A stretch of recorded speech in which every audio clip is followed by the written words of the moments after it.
एक दुर्घटना पहलगाम की भी हुई, हमला हुआ सीमा पार के आतंकियों के द्वारा, 26 भारतीय नागरिकों की उनका धर्म पूछकर हत्या की। लेकिन उसके चलते सारे देश में प्रचंड दुख और क्रोध की लहर पैदा हुई। पूरी तैयारी करके सरकार ने, हमारी सेना ने उसका बहुत पुरजोर उत्तर दिया।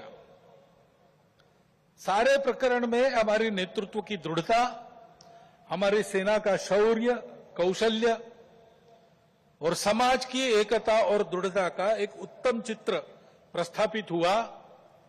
और यह भी वह घटना हमको सिखा गई कि यद्यपि हम सबके प्रति मित्रभाव रखते हैं और रखेंगे, फिर भी अपने सुरक्षा के विषय में हमको अधिकाधिक सजग रहना पड़ेगा, समर्थ बनना पड़ेगा।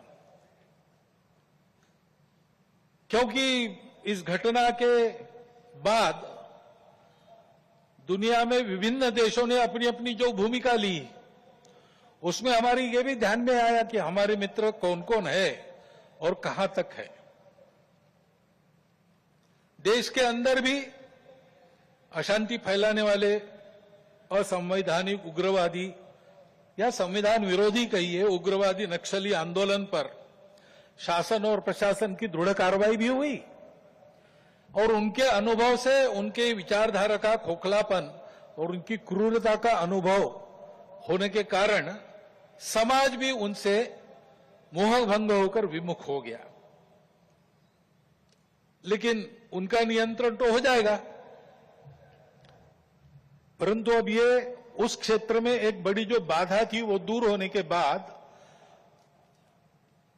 उस क्षेत्र में न्याय की स्थापना हो, विकास वहां तक पहुंचे, सद्भावना, संवेदना और सामरस्य वहां स्थापित हो, इसके लिए समाज की भी और शासन प्रशासन की भी योजनाएं चलनी पड़ेगी।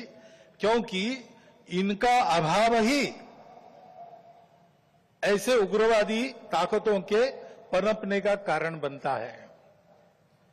इससे त्रस्त मनुष्य दूसरा कुछ उपाय दिखता नहीं, इसलिए निराश होकर उनको प्रश्रय देता है।